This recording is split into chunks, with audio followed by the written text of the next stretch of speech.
오늘의 봄날처럼 인생의 봄날을 만끽하고 계신 분입니다. 정말 열정과 패기가 넘치는 지휘자이자 작곡가 최재혁 씨가 오늘 주인공입니다. 최재혁 씨는 그 스위스 제네바 국제 콩쿨 작곡 부문 역대 최연소 만장일치 주인공이에요. 줄리어드에서 학사 석사를 마치고 독일 베를린 바렌보임 사이드 아카데미에서 최고 연주자 과정을 마쳤습니다. 현재는 미국 뉴욕 메네스 음악원의 최고 연주자 과정 재학 중이고요. 앙상블 블랭크 음악 감독으로 이제 활동하고 있습니다. 최재혁 씨를 모셔보도록 하겠습니다. 큰 박수로 맞이해 주시기 바랍니다. 안녕하세요. 작곡가 겸 지휘자 최재혁입니다. 반갑습니다. 요즘에 많이 바쁘시다고 들었습니다. 제 네. 개인적인 일로 그렇죠. 조금 개인적인 바쁩니다. 가을에 또 결혼을 하시게 되셨다고 들었습니다. 축하드립니다. 박수! 네. 네. 사실 인생에서 가장 바쁜 시기를 보내고 있으실 텐데 어떠세요? 뭐 즐거우시죠? 네. 이제 웨딩 촬영을 그저께 끝냈는데 네. 너무 재밌었어요. 아 그렇군요. 네. 웨딩 촬영이 힘드세요? 지휘가 힘들어요? 공연이 힘드세요? 둘 다 재밌어요. 아 재미있으세요. 역시 어떻게 지내고 계세요? 음악 활동은? 일단 24년 12월에 네. 큰 사건이 있던 날 사건이 있던 저희 날. 공연도 있었죠. 네. 그렇군요. BBC 프롬스 코리아였는데 그러니까요. 어떠셨어요? 굉장히 좋은 너무 훌륭한 좋았죠. 공연이었죠. 그리고 네. 또 저 개인적으로는 굉장히 특별한 경험이었던 게 네. 제가 작곡한 그 클라리넷 협주곡을 네. 제네바에서 상을 탄 그러니까요. 네. 의미가 깊은 네. 그거를 연주해주셨던 초연해주셨던 클라리네티스트 분을 제가 또 초대를 할 수 있었어서 같은 분이 이제 네. 이번에 저희 앙상블 블랭크와 네. 제 곡을 어. 한국 초연을 할 수 있는 기회를 롯데에서 BBC에서 제공을 해주셔서 야, 너무 감사했던 기억이 납니다. 굉장히 의미 있네요. 맞아요. 네.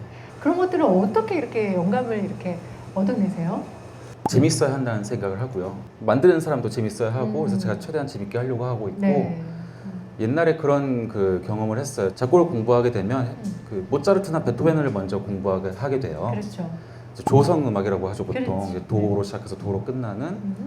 근데 이제 공부를 하다 보니 조성이 아닌 음악도 있다. 네. 였는데 저는 굉장히 싫어했어요. 그렇군요. 시끄럽고 아. 보통 우리가 생각하는 그런 태도를 가졌었어요. 어. 한 고등학교 2학년 때까지. 네. 근데 한 오스트리아 짤즈부르크의 여름에 네. 갈 일이 있었는데 네. 그때 살바토레 샤리노라고 하는 이태리 작곡가 분의 음악 성당에서 리허설을 하고 있었어요. 몰래 저희 친구들이 들어가서 볼 기회가 있었어요. 문이 안 잠겨 있어서. 근데 샤리노의 음악은 조성 음악이 아니에요. 무조 음악이고. 근데 거기서 처음으로 무조 음악도 이렇게 아름다울 수 있구나. 나는 원래 아름답다고 생각했던 조성 음악을 추구했던 건데 그렇지. 이것도 아름답다면 한번 공부를 해봐야겠다. 이런 계기가 있었기 때문에 그렇군요. 비슷한 경험을 드리고 싶다라는 마음입니다.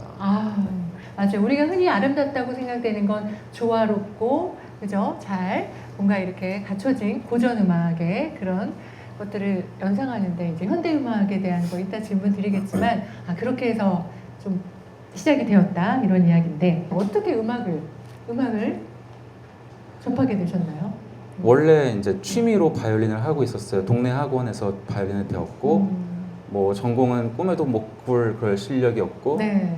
일주일에 30분 레슨 받는 그런 학원이었는데 재밌으셨어요? 네, 바이올린 학원 가는 거를 그 PC방 가는 것처럼 가벼운 마음으로 다녔어요. 그래서 이제 바이올린을 이렇게 했는데 뭐 난 바이올리니스트가 될 거야 이건 아니고 그냥 즐겁게 했는데 어떻게 하다가 음악을 그렇게 여러 가지 계기로 오케스트라 안에서 연주를 해볼 수 있는 경험이 생겼어요. 또 재능이 있으시니까 아마추어 유스 오케스트라라고 하죠. 알죠. 중학교 1, 2학년들 모아놓고 하는 그래요. 그런 걸 이제 했는데 네. 거기서 이제 재능이 제대로 모차르트라는 작곡가의 음악도 연주를 해보고 네. 그래도 퍼스트 바이올린을 했어요. 그렇군요. 역시 멜로디를 그래도 담당을 했었고 네.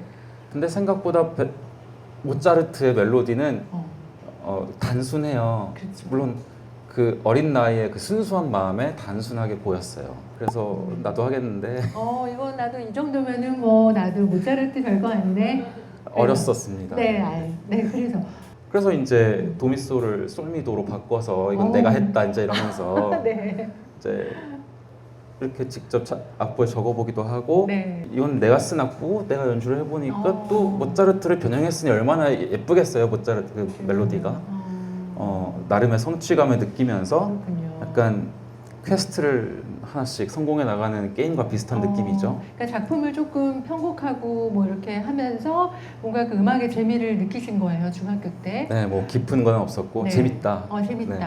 그러니까 저한테는 본격적인 건 없었어요. 쭉 계속 이렇게 그런 식으로 놀이로 네. 하는 거였고 주변에서 그럼 넌 이제 그 학교로 가라고 이제 미국으로 가가 된 거고 음악을 배우러 갔더니 이제 전공생이었던 거죠. 유학을 몇 살 때 가셨죠? 고등학교 때 가셨죠? 중3 맞아요. 1학기 다니고 그러니까요. 네. 이제 여름방학 때부터 자퇴를 하고 가을에 미국으로 갔습니다. 그건 굉장히 큰 적인데 두려움이 없는 성격이세요? 그런 낙천적인 성격이라고들 그렇죠. 많이 하고 낙천적인 성격으로 이제 미국에 네. 갔을 때 어려움은 없었어요? 가서도 막 것들이 너무 지금- 좋았어요. 왜냐면은 제가 과천 중학교 다닐 때는 그렇죠. 공통 관심사를 가진 친구가 많지 않았어서 제가 이제 친구들 관심사에 맞춰서 대화를 했었는데 이제 그럴 필요가 없다. 네. 작곡을 전공하신 거잖아요. 맞아요. 저는 항상 지휘도 관심이 많았었어요. 네, 관심이 왜냐면은 있었는데 저희 집에 음. 카라얀 사진이 항상 걸려 있었어요. 너무 잘생겼잖아요. 그리고 그렇죠. 멋있고 맞아요. 그리고 이제 음반을 사러 가면 노란 딱지를 사야 한다까지 알고 계셨어요. 네. 그럼 이제 대부분이 카라얀이었고 하게 된 게 그쵸? 자연스러웠죠. 굉장히 낙천적이에요. 음악 보통 작곡가면은 고뇌하고 막 이런 거 느껴져야 되는데 그런 시간들도 있으셨죠, 당연히. 약간의 고정관념인 것 같긴 하지만 그렇군요. 고정관념이다. 미국과 독일은 굉장히 다른데 또 독일에 가게 되신 독일 베를린. 저희 음악을 하는 친구들은 네, 항상 유럽에 대한 환상이 있어요. 그렇죠. 그래서 그 미국 안 가고 음. 유럽으로 바로 유학을 가는 친구들도 굉장히 많고 어떻게 보면 그게 진짜 본고장이니까 그렇지. 맞는 말이기도 하고 근데 저는 어쩌다 보니 미국에서 시작을 하게 됐고 또 다행히 운이 좋게 네. 좋은 환경에서 이제 공부를 할 수 있었지만 네. 그 본고장에 대한 궁금증은 항상 있었다. 네. 또 이제 음악하면 베를린 필이기도 하고 그렇죠. 이제 베를린 환상이 항상 그렇죠. 있었고 로망이 있어요. 네 로망이라고 있었고 와중에 요 멋진 학교가 이제 있다는 말에 그리로 가게 되셨군요. 네 가게 됐죠. 독일에서는 어떤 경험을 좀 많이 더 얻을 수 있었던 거? 미국과 다르게. 베를린 필을 뭐 8유로, 12유로에 볼 수 있다는 그 엄청난 그거를 누릴 수 네. 있었고 네. 오케스트라가 진짜 많아요. 거의 최고 수준의 오케스트라들이. 그래서 오늘 베를린 필 연주 안 하면 난 도이처 심포니 뭐 가야지, 콘서트하우스 가야지. 그러게요. 언제나 최고의 음악을 라이브로 볼 수 있었고 네. 그리고 요새 예당 뭐 롯데 그 백스테이지 가는 거 굉장히 엄격해졌잖아요. 그렇죠. 물론 그렇게 해야 하지만 근데 생각보다 느슨해요. 갈 수 있어. 가서 만날 리허설 수 볼 있어. 수 있어요. 슬쩍 네. 가서 그런 거에서 오는 배움이 그러네요. 사실 가장 많이 배운 것들이 몰래 들어가서 본 것들. 말이 있어요. 지휘자들은 항상 그냥 남의 리허설 보면서 지휘자가 돼간다는 말이 있기 때문에 그렇군요. 너무 딱 그렇군요. 너무 좋은 경험이죠. 네. 음악가로서는 제네바 콩쿠르는 굉장히 중요한 순간이었을 것 같아요. 어때요? 너무 그렇죠? 네, 특별한 순간이었고 굉장히 기분 좋은 순간이었고 운이 좋았죠. 네, 운이 좋았어요. 어떻게 그거를 지원하게 되었고 과정이랑 이런 것들은 어땠나요? 두 가지 이유가 있어요. 네.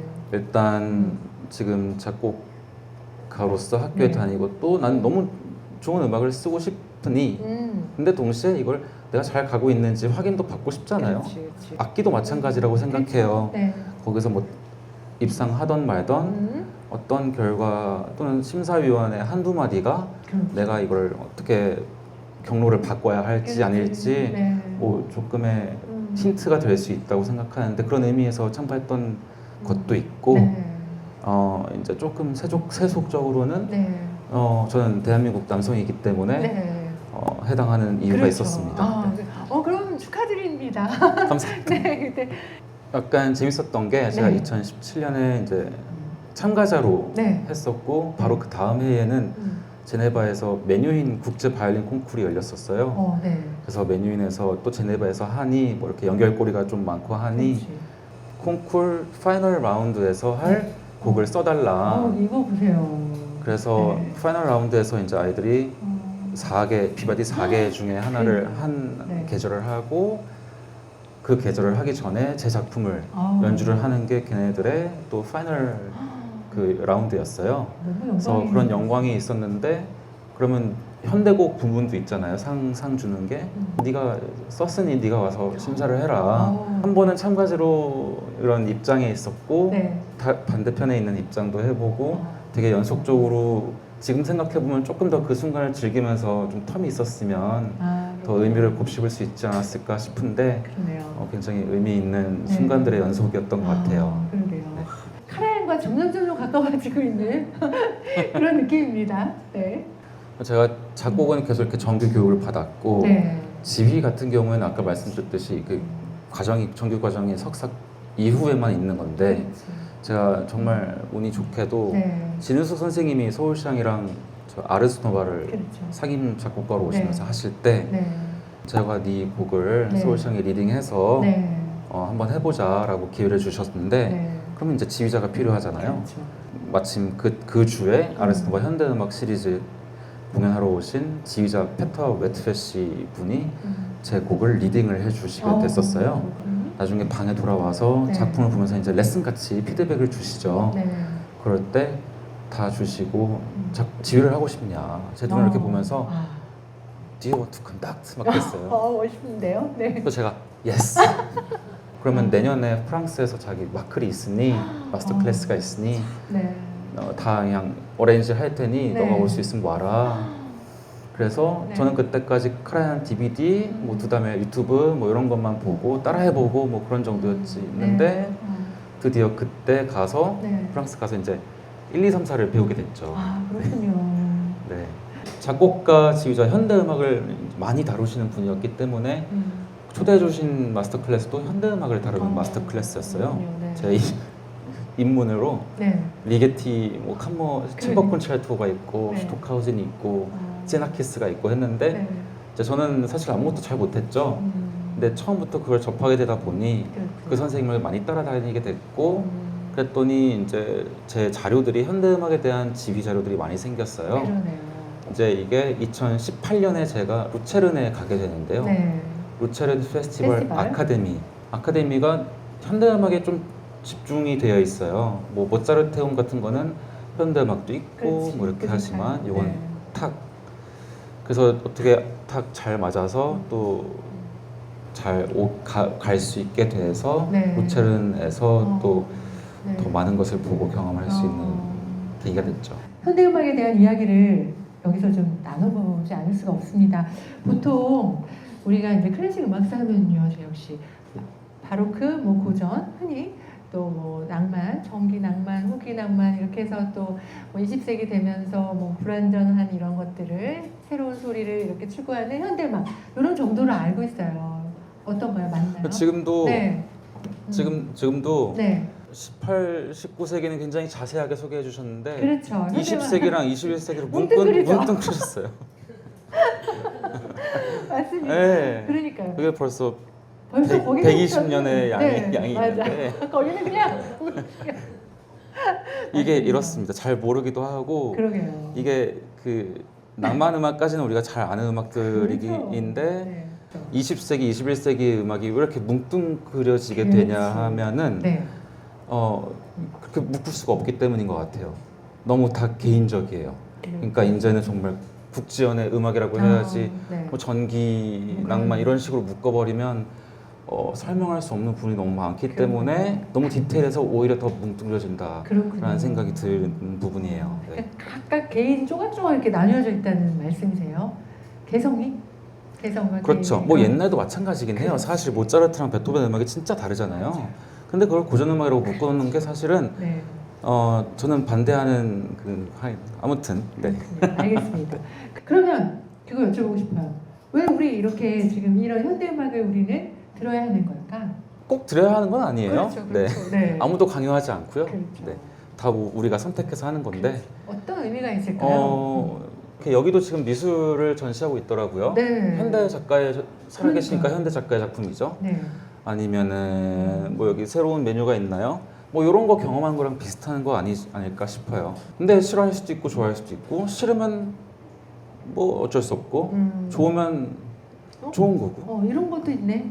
처음 겪기 때문에 싫어하는 거잖아요. 그렇죠. 그쵸. 네. 두 번째 겪기 때문에 싫어할 수도 있겠네요. 근데 하여튼 거기서 싫다라고 느끼는 감정, 새로운 감정이잖아요.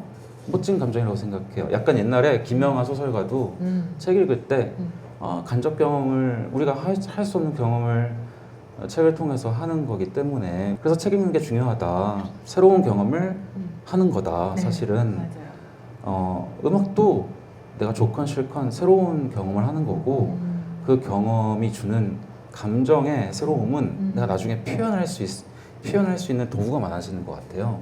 내 언어가 더 넓어지는 느낌 아닌가 하는 생각도 요새 들고 있습니다. 지금 우리 동시대에 우리가 함께 느끼고 있는 어떤 신선함, 새로움 그런 것들의 가치를 좀 주고 있는 것 같아요. 현대음악, 동시대 음악이.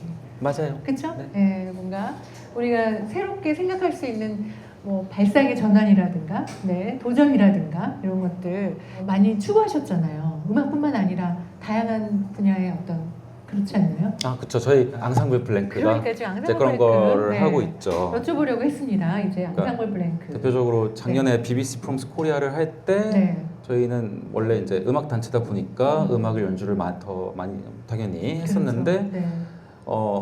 이제 거기서 조금 확장을 하려고 하는 움직임을 보이고 있어요. 네. 미디어 아티스트랑 단순히 이 음악의 반주처럼 되는 미디어를 만들어줘가 아니라 네. 처음부터 창작이 같이 된 작품을 한다든지 네. 아니면 최신 기술을 사용한 움직임이 소리화되는 이런 거를 통해서 움직임과 소리에 일치되는 경험을 네. 선사를 한다든지 연극적인 요소도 넣게 되고 그래서 귀가 너무 사실 힘들잖아요. 그럼 눈이 재밌어야 한다. 다른 감각은 재밌어야 네. 다른 감각이 힘든 걸 좀 까먹겠다 어허. 하는 생각에 네. 이렇게 재밌는 거를 해야겠다라는 생각을 하고 있습니다. 앞으로 어떤 꿈을 이뤄가고 싶으세요? 좋은 음악, 좋은 음악. 멋진 음악, 솔직한 음악 하고 싶다. 맞아요. 지금 하는 것처럼 네. 하면 행복하다. 그렇군요. 더 잘해야겠죠. 네. 그렇군요. 예전에도 인터뷰할 때도 항상 그랬어요. 이제 뭐 많이 왔는데 그러면 지금 신발 끈을 묶고 있다. 이런. 저 아직도 신발끈 묶고 있는 것 같아요. 그게 되게 네. 인상적이었어요. 이제 네. 왼쪽 묶어야 될 것 같아요. 네. 지금 아직도 안 묶으신 거예요. 그래서 그거 되게 인상적이어서 저거 끈을 다 묶고 나서 가면은 엄청나겠다 이런 생각을 했던 기억이 있습니다. 이제 한쪽 끈은 다 묶으셨으니까 또 이제 한쪽 끈 맞아 묶으시고 이제 뛰시는 건가요 또? 그렇죠. 그렇군요. 이제 이렇게 진짜 음악 듣다 보면 뭔가 주제와 선율과 이런 리듬이 반복되는 게 약간 우리 삶하고도 닮았다는 생각이 들면서 그래도 또 궁극적으로는 다 아름다움을 향해 다가가고 있잖아요. 같이. 또 다른 느낌의 그것도 또 우리의 삶과 닮아있다는 생각이 들어요. 모든 것들이 우리 재혁 씨 정말 또 아름다움을 향해 다가가고 있는 우리 재혁 씨 앞으로의 또 음악적인 활동에도 여러분 많이 응원해 주시고 또 함께 해주셨으면 좋겠습니다. 오늘 함께 해주셔서 감사드리고 결혼 진심으로 축하드립니다. 네. 감사합니다. 감사합니다.